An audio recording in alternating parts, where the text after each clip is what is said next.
A continuación, le damos la bienvenida a Felipe Buitrago Restrepo con la conferencia ABC de la economía naranja.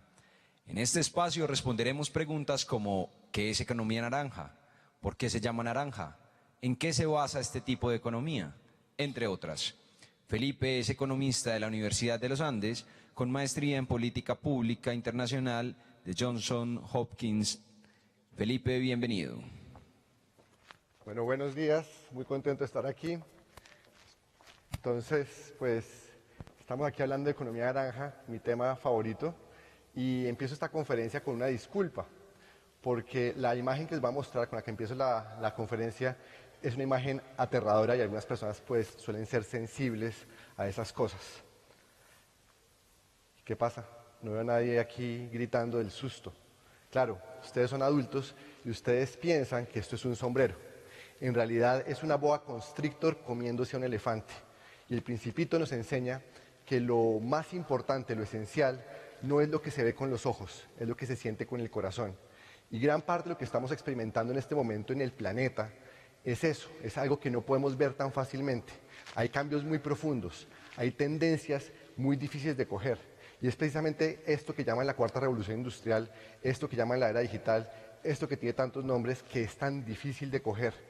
Pasan cosas que llaman exponenciales. Nuestro instinto no está adaptado a lo exponencial. Tenemos un instinto que piensa lineal, que proyecta lineal. Y nos cuesta mucho trabajo entonces ver más allá de lo evidente, sentir con el corazón. Por eso quiero empezar presentándoles a Alan Turing.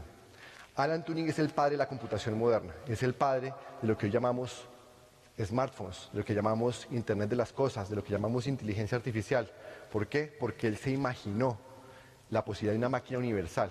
¿Y qué es una máquina universal? Es eso, es una máquina que funciona con unos y ceros en su programación y nos permite interactuar, nos permite extender nuestras mentes, de la misma manera que las máquinas, como una bicicleta, nos permiten extender nuestras piernas. Se trata de hacernos más veloces en cómo pensamos, más veloces en cómo conectamos ideas, más veloces en cómo respondemos a problemas. Y eso, pues, ha tenido muchas variantes, pero la que nos interesa hoy comienza en el año 1999 para muchos expertos, cuando dos jóvenes, dos adolescentes, Sean Parker y Sean Fanning, el que está en pantalla es Sean Fanning, crearon Napster. Para muchos aquí tal vez Napster es una historia del pasado, pero para nosotros, los que estábamos de alguna forma siendo los jóvenes, que estábamos sintiendo los primeros tambores de la revolución industrial, fue algo realmente fascinante. La posibilidad de que todos abriéramos nuestros discos duros, compartiéramos información privada, archivos, era impensable para los líderes de nuestra generación. Hoy en día todos lo damos por sentado, pero esto fue hace apenas 20 años. ¿Y qué es lo que pasa con esto? Que esto fue el preámbulo de esta cuarta revolución industrial. Y a diferencia de las primeras tres, que podemos asociar con tecnologías precisas, la cuarta revolución industrial tiene un componente de complejidad adicional. Y es que no es una, sino una combinación de tecnologías, una combinación de saberes, una combinación de formas de hacer las cosas. Y es por esto que muchas veces nos llenamos de ruido. Internet de las cosas, inteligencia artificial, realidad virtual, realidad aumentada, robótica, impresión aditiva, o 3D o 4D, según como quieran presentarla. Tenemos infinidad de subtecnologías, está blockchain, ¿cierto? Y todo esto nos lleva a que a veces nos perdemos en el ruido. Pero hay una en particular que viene cogiendo fuerza últimamente, y como nos decían ahorita en la conferencia anterior, no es la primera vez que se inventa. Esto ya existe desde hace bastantes décadas, tal vez 6 o 7 décadas, que se habla del concepto. Y tiene picos y tiene valles. Ahorita estamos entrando en un pico, y es el tema de inteligencia artificial. Ella es Sofía. Sofía es ciudadana del Reino de Arabia Saudita. Es el primer robot reconocido como ciudadano en algún país del mundo. Sofía ha estado dando conferencias, ha estado interactuando en diferentes partes del mundo y es muy interesante. Todavía comete errores que uno se da cuenta que no es humana. Lo que Alan Turing llamaría el test de la imitación. Pero ciertamente sí nos sorprende con su habilidad para aprender en tiempo real y corregir esos errores de manera autónoma, sin intervención humana. Y esto, por supuesto, pues tiene personas que lo respaldan y que lo ven con buenos ojos, como una oportunidad. Otros lo ven como una amenaza. Algunos, de manera simplista, simplemente nos llevan a la idea de que en el mundo digital entonces nosotros no valemos, que nuestra identidad inclusive podríamos equipararla a un barril de petróleo. Cuando ustedes piensan cuánto pagó Facebook por sus cuentas de WhatsApp y de Instagram, pagó $30 por cada uno, es decir, pagó un barril de petróleo por cada uno de nosotros para ser parte de sus redes. Y frente a esto, ¿cómo vamos a reaccionar? ¿Podemos ser pesimistas y asumir que la humanidad no tiene futuro y que nuestra habilidad para adaptarnos, para ser competentes en el planeta, pues va a ser reemplazado por la inteligencia artificial, por los robots? ¿O podemos entender que es una liberación? Así como la bicicleta nos obligó a adaptarnos, a entender que podemos ir más lejos con menos esfuerzo, que podemos ir más rápido, que hay muchas formas de hacer bicicleta, hay muchas formas de usar la bicicleta, no solamente ya para desplazarnos de un sitio a otro, sino para hacer deporte, para coleccionarlas. La inteligencia artificial funciona muy parecido, funciona como una extensión de nuestras mentes y por lo tanto lo que tenemos es que aprender cuál es el equilibrio, las competencias que como en una bicicleta nos permiten aprovecharla. En este sentido, el Foro Económico Mundial ha hecho varios análisis y uno de los que más me gusta es este, donde identifica una serie de competencias, una serie de conocimientos que tenemos que tener todos para ser competitivos en el siglo XXI, para poder insertarnos individual y colectivamente en esta revolución industrial. Tenemos habilidades, vemos ahí habilidades literarias, y literarias no me referimos únicamente a leer y escribir, nos referimos a ser competentes en leer diferentes tipos de información, desde un alfabeto hasta el código de los computadores, pero también leer la sociedad, es decir, ser empáticos. También nos salen las competencias. Y ustedes miran esas competencias, pensamiento crítico, creatividad, comunicación, colaboración, son todas habilidades blandas.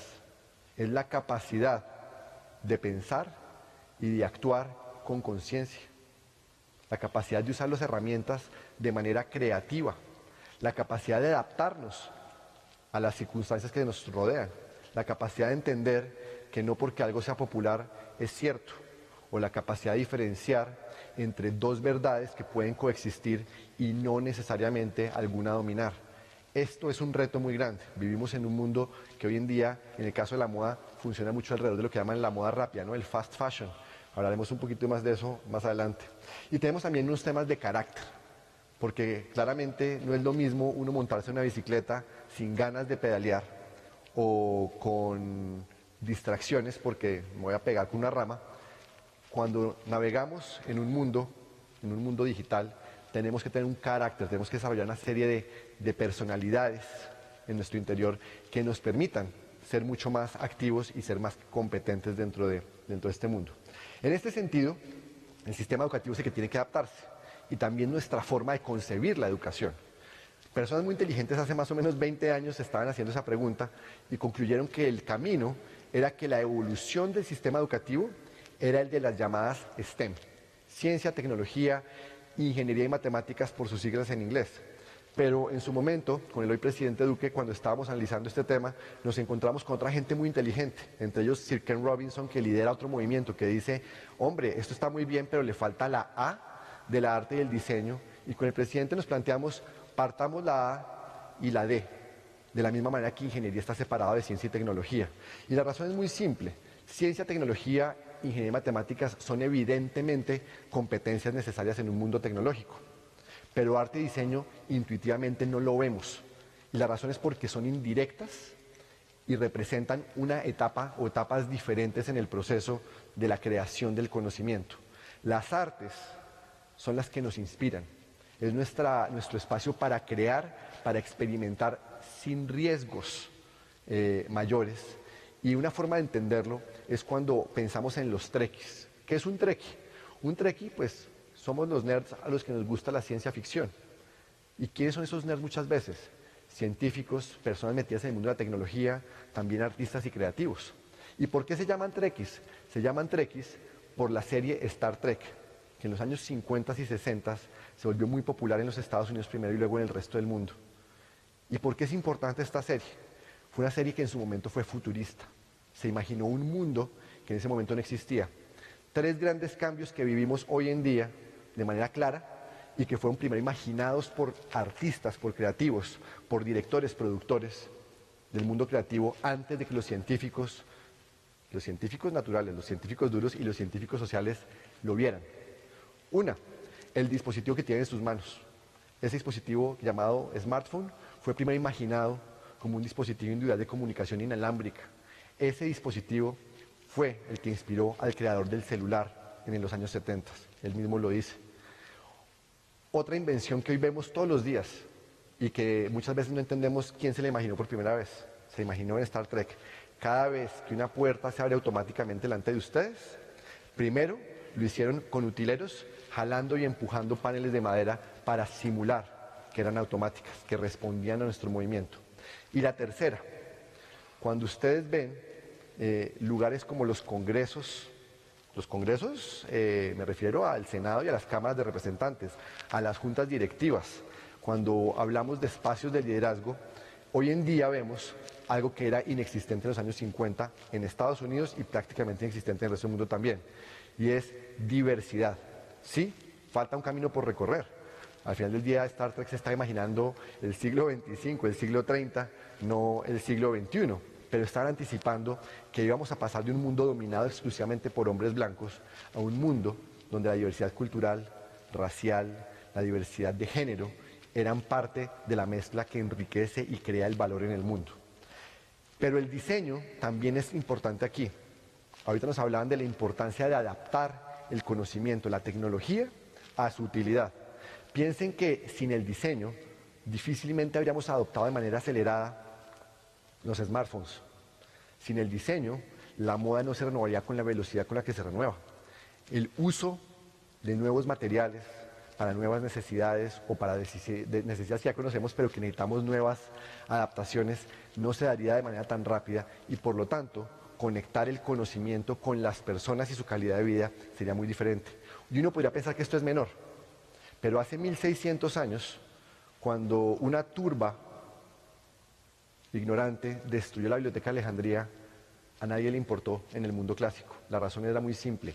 El gran conocimiento, las tecnologías que existían dentro de esta impresionante infraestructura de tecnología de la época, no estaban conectadas, o por lo menos la gente no entendía cómo se conectaban con la calidad del agua que consumían, con los alimentos con los que se mantenían vivos, con los implementos de ropa, de aseo que utilizaban. Entonces es importante conectar el conocimiento con las personas. Si no, tenemos dos mundos separados y cuando el conocimiento está lejos de las personas puede utilizarse para cosas muy malas. Y aquí es donde entra entonces nuestra economía naranja, precisamente porque ya les dieron definiciones, ya les dieron qué industrias lo componen. Y dentro de esas industrias se destaca mucho la industria de la moda. Aquí en Medellín solamente estamos hablando de casi 15.000 empresas que están registradas en Cámara de Comercio y que tienen que ver con la producción textil y de vestuario. Esto es una cosa grandísima. Pero pensemos no solamente en cómo es un espacio para crear empresas, también es creación de empleos. Más de 650.000 personas trabajan en Colombia en esta industria. Es una industria que aporta más del 1% del PIB, es más, 1.13% del PIB según el DANE, que equivale a casi el 10% de la producción industrial de Colombia. Desafortunadamente no somos exportadores netos, somos importadores netos de textiles y de moda. Exportamos encima de los 760 millones de dólares, importamos un poco más de 2.100 millones de dólares. Ahí tenemos un déficit, pero también una oportunidad enorme de agregar valor y de exportar conocimiento en la forma de ropa. Estamos hablando de una industria que cuando vamos a un centro comercial representa más del 35% de la oferta de bienes y servicios que hay para la gente que visita el centro comercial. ¿Se imaginan qué pasa entonces si digitalizamos la compra y la venta de la moda?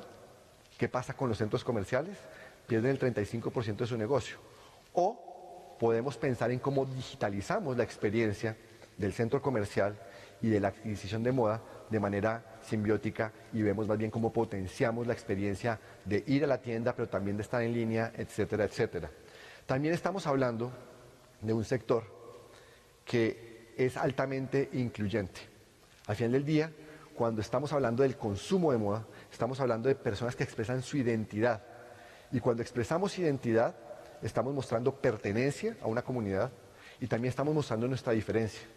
En cualquiera de las dos formas estamos construyendo ciudadanía, estamos expresando nuestras preferencias y estamos construyendo puentes.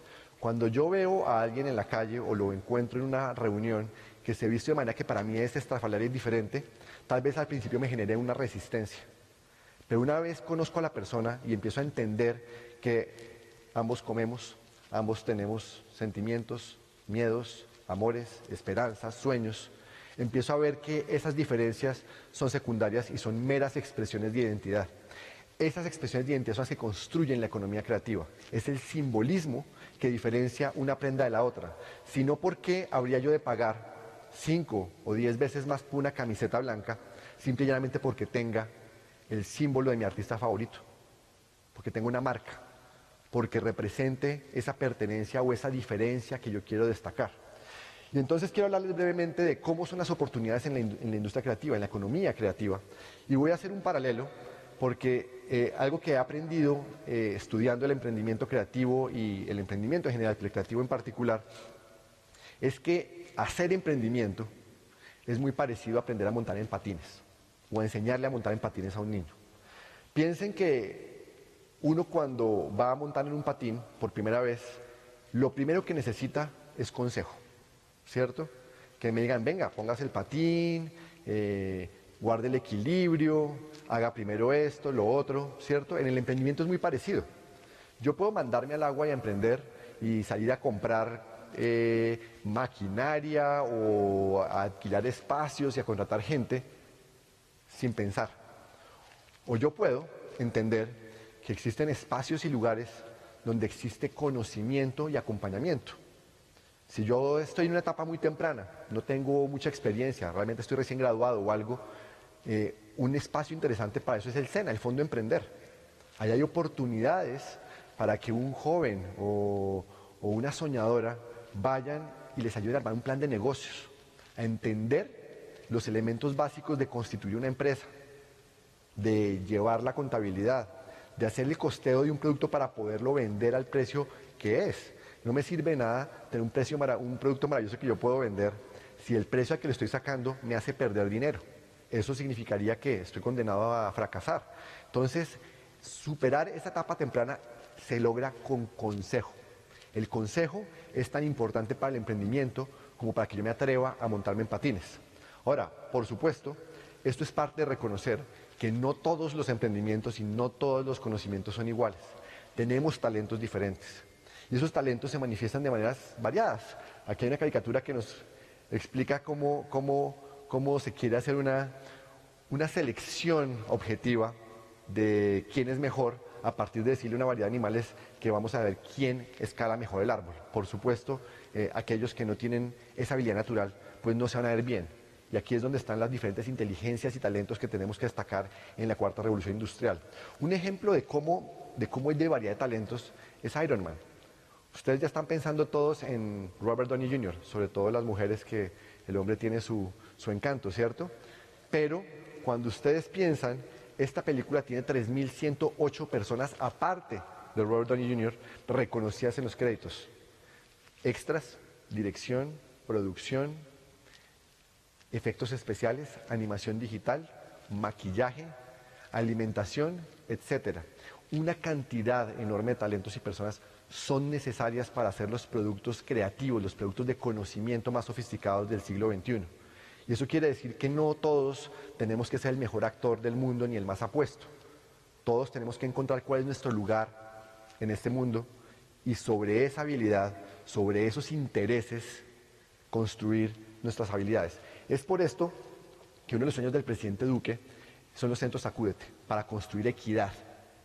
¿Por qué? Porque cuando uno tiene el privilegio de nacer en alguna parte de Bogotá, de Medellín o de Cali y tiene cerca las oportunidades de desarrollar sus talentos, de descubrirlos en la forma de la música, del deporte, de la tecnología, pues está muy bien. Pero ¿qué pasa con todos estos jóvenes que viven en los barrios menos favorecidos, que viven en las zonas rurales o en las zonas donde los municipios son muy pequeños para tener una oferta institucional, una oferta de formación o de espacios para descubrir y desarrollar talentos? Pues esto Sacúdete comenzó siendo una sigla: salud, cultura, deporte, tecnología y recreación y emprendimiento. Pero lo hemos transformado en una estrategia integral de desarrollo de talentos de los más jóvenes, para que precisamente puedan enfocar ese talento, desarrollarlo, sentirse cómodos con él y convertirlo en un plan de vida. Esto es un render de un sacude que estamos haciendo en Buenaventura. Fíjense cómo buscamos que la identidad del sitio sea parte de lo que conecta al joven, porque no se trata de decirle a todos los jóvenes que hagan lo mismo en todas partes, se trata de entender que no es lo mismo emprender en Buenaventura que emprender en Medellín o que emprender en Cartagena. Hay que entender que hay diferentes entornos y diferentes habilidades y talentos que uno va descubriendo en la medida que va creciendo.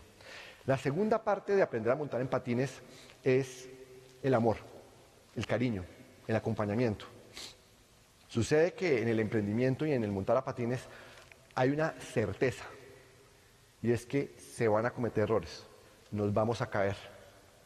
Y eso nos confunde a veces porque le tenemos miedo al riesgo, no nos gusta el dolor, eso es natural. Y si el entorno en el que yo estoy es un entorno que me va a señalar porque me caí y me va a decir fracasado, me va a espichar y a dejar en el suelo, pues difícilmente me voy a volver a parar para intentarlo de nuevo y aprender de mis errores. Y en el emprendimiento es lo mismo, necesitamos cambiar la mentalidad, entender que aquel que emprende y falla, fracasa, simplemente está en su proceso de aprendizaje. Ese proceso de aprendizaje tiene que ser acompañado por un reconocimiento. Hombre, la embarraste, pero muy bien, veo que te estás poniendo de pie y lo vas a volver a intentar. Por favor, hazlo. El país necesita ese coraje, la gente necesita las oportunidades que se derivan de esos esfuerzos. Entonces, aquí tenemos que entender que cuando uno forma el talento, cuando uno forma un emprendimiento, es muy parecido a como la vid produce un buen vino. Es superando dificultades. La vid tiene que superar un suelo que tiende a ser estéril y árido, pero que tiene riquezas minerales y que extraer esas riquezas y convertirlas en el jugo de la uva es lo que hace esa uva diferente, y por eso el carácter de un vino es diferente en un suelo a otro. Lo mismo pasa con el talento y con el emprendimiento. Según las dificultades que enfrento y supero, voy formando ese carácter. La sociedad, quienes rodean a un emprendedor, a una persona creativa, tienen que entender esa dificultad y acompañarla precisamente para que haya cariño alrededor de eso. Y finalmente, ¿qué más hay que hacer para poder aprender a patinar? Necesitamos un espacio apropiado, un entorno apropiado, necesitamos rodilleras. Yo no puedo aprender a patinar, ¿cierto? En la U, me voy a matar. Tengo que empezar en la parte planita. Y en la medida en que voy cogiendo confianza, voy experimentando con diferentes obstáculos cada vez más complejos de manera escalonada. ¿Y esto cómo empieza? Pues nuevamente, si me voy a botar a patinar como emprendedor, ¿qué necesito yo? Rodilleras. Y esas rodilleras empiezan por tener acceso a capital. Hoy por hoy, la principal fuente de financiación de un emprendimiento creativo son las 3 P's, que son los parientes, los parceros y los pendejos. Y nadie se pone a pensar que, hombre, si yo voy a hacer un emprendimiento, yo necesito recursos de capital. Y como siempre confundimos que capital es únicamente dinero, nos limitamos a eso, a pasar la cachucha para que nos pongan platica los amigos, ¿cierto? Y como nos ponen platica, entonces creemos que ya la tenemos resuelta, nos lanzamos al agua y nos quebramos. ¿Y cómo vamos la cara si no nos dan cariño, si nos ven como fracasados? Pues muy difícil. Aquí es donde entran entonces los recursos de Capital Semilla, por ejemplo, del SENA. Los apoyos que da Impulsa con Aldea. Nos dan recursos que multiplican aquello que levantamos con nuestros parientes, nuestros parceros y nuestros pendejos, y lo volvemos más grande. Pero para que eso tenga sentido, acuérdense que el espacio en el que lo tenemos que estar a trabajar no es un espacio perfectamente plano, es un espacio con dificultades. Es por eso que tenemos que construir las pistas de patinaje para el emprendimiento, los espacios donde se facilita que el emprendimiento se dé. Aquí es donde surgen los clústeres creativos. Hoy por hoy, más del 80% del crecimiento de las industrias creativas en el mundo está dirigido o se origina en hubs y en clústeres creativos. Piensen en Silicon Valley, piensen en el clúster creativo en la ciudad de Nueva York, alrededor del teatro, piensen en los distritos de diseño en Londres, piensen en los distritos de innovación en Tel Aviv. Es por esto que una de las ideas que estamos desarrollando, y en esto la ciudad de Bogotá viene haciendo un avance importante con el Bronx es la creación de áreas de desarrollo naranja. Es así como en Ruta N en Medellín o en el anuncio de hoy del Centro para la Excelencia en la Cuarta Revolución Industrial, vemos edificios y clústeres importantes para la innovación y la creatividad. Pero el área de desarrollo naranja es mucho más que el clúster, porque el clúster tiene una ubicación geográfica. Esa ubicación geográfica no sucede en el vacío. Cuando yo soy una persona creativa, un emprendedor, yo estoy jugándomela con unas reglas que son diferentes a las de un empleado que trabaja de 9 a 5. Yo necesito espacios abiertos donde me pueda encontrar con otras personas que también son creativas, otros emprendedores de otros sectores. También necesito que ese espacio público sea un espacio público que me haga sentir cómodo en la noche. Cuando yo soy un emprendedor creativo que trabajo en publicidad, en diseño, yo tengo entregas, yo no trabajo con un sueldo fijo, yo trabajo por proyectos. Yo ensamblo equipos y entrego resultados. Cierro el equipo, busco el siguiente proyecto, armo otro equipo. Esto me lleva a ciclos diferentes. Entonces, el área de desarrollo naranja combina el clúster creativo con los negocios no creativos, pero que son fundamentales como soporte para la actividad creativa. Piensen en una persona, en una diseñadora que está terminando una entrega, ¿cierto? Unos diseños, un catálogo a las 2 de la mañana y ya le empieza a pegar el sueño. Necesita de pronto salir, tomar un poquito de aire y conectarse otra vez con el mundo, de pronto tomarse un café o una cerveza, yo no sé, y si no hay nada abierto, aquí es donde entonces la interacción entre negocios creativos y no creativos es necesaria. También puede ser porque necesite algún tipo de suministro. Entonces, esa interacción entre el negocio creativo y no creativo es muy importante, pero esto cambia los patrones de comportamiento del entorno. Esto obliga a adaptaciones del espacio público. Es por eso que entonces viene la tercera pata del ADN, la comunidad. Esa comunidad tiene que integrarse y asumir la identidad, el rol de ese clúster creativo para que este espacio sea un espacio vivo donde se construye creatividad, donde se construye emprendimiento. Una de las formas en las que se va a ver el Bronx, que era un lugar espantoso, es así. Pero esto no funciona si no estamos conectados. Es por esto que es central que entendamos el valor de lo que se está haciendo en este momento con la ley de modernización TIC. Si no modernizamos nuestra industria, en este momento tenemos una de las regulaciones más atrasadas del mundo y estamos proponiendo tal vez la más avanzada o una de las más avanzadas, ciertamente la más avanzada de América Latina, para adoptar tempranamente tecnologías como 5G. Hoy por hoy, únicamente el 38% de estos hogares están conectados.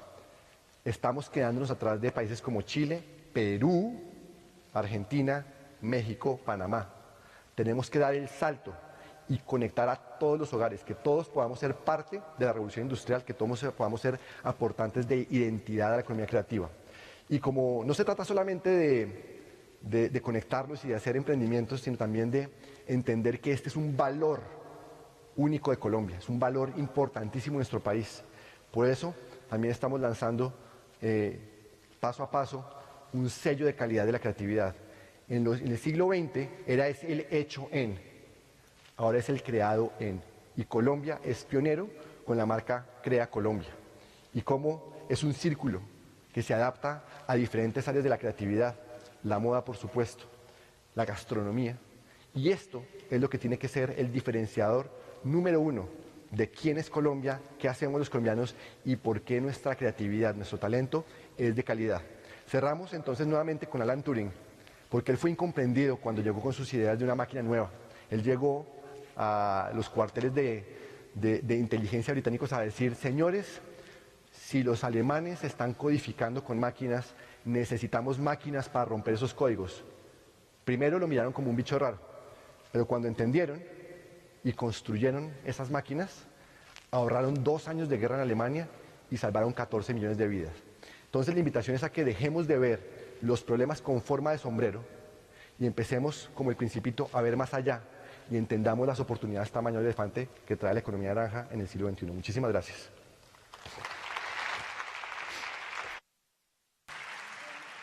Gracias, Felipe, por conectar saberes de varios conceptos que abordan una de las temáticas.